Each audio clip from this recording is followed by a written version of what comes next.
देखिए, कोलेस्ट्रॉल एक फायदे है। कोलेस्ट्रॉल जो होता है वो सिर्फ हार्ट अटैक का कारण नहीं होता, उसके कई सारे फायदे भी होते हैं। जैसे कि जब हम धूप में बैठते हैं तो हमारी स्किन जो है वो विटामिन डी को प्रोड्यूस करती है, जिसकी वजह से हमारी बॉडी में कैल्शियम एब्जॉर्ब होता है और जिसकी वजह से हमारी हड्डियां, दांत, बोन्स और हमारे नाखून मजबूत रहते हैं। तो अगर हमारी बॉडी में कोलेस्ट्रॉल नहीं होगा, हमारी स्किन में अगर हमारे स्किन के सेल्स में अगर कोलेस्ट्रॉल प्रेजेंट नहीं होगा, जो कि धूप में बैठने पे विटामिन डी में कन्वर्ट होता है, तो हमारे शरीर को स्वस्थ हड्डियां भी नहीं मिलेंगी। यानी कि कोलेस्ट्रॉल जो है वो स्वस्थ हड्डियों के लिए भी इंपॉर्टेंट है। इसके अलावा दो बहुत इंपॉर्टेंट हार्मोन ह्यूमन लाइफ के, जिसको कहा जाता है फीमेल्स में एस्ट्रोजन और मेल्स में टेस्टोस्टेरोन।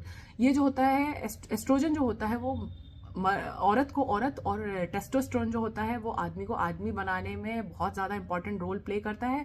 और ये दोनों जो हार्मोन्स हैं ये कोलेस्ट्रॉल की वजह से ही हमारी बॉडी में बनते हैं। इसके अलावा जो वसायुक्त खाना हम खाते हैं, फैटी फूड जो हम खाते हैं, उसको पचाने में भी कोलेस्ट्रॉल बहुत हेल्प करता है। बट इसका मतलब तो ये हुआ कि अगर शरीर में कोलेस्ट्रॉल है, ज़्यादा है, तो शरीर के लिए अच्छा है। ये सारी चीज़ें हमारी बॉडी में जो बेनिफिशियल है वो ज़्यादा बनेंगी। पर ऐसा नहीं होता है मेरे दोस्त। दो तरीके के कोलेस्ट्रॉल होते हैं, एचडीएल एंड एलडीएल। तो जो एलडीएल होता है वो लो डेंसिटी लिपोप्रोटीन होता है, जिसके नॉर्मल लेवल्स 100 mg पर डेसीलीटर होते हैं। और ऐसे ही जो हमारा एचडीएल है, जो कि हमारा दूसरा कोलेस्ट्रॉल है, वो उसको कहा जाता है गुड कोलेस्ट्रॉल, तो उसके एक्सीलेंट लेवल्स जो होते हैं वो 60 mg पर डेसीलीटर होते हैं।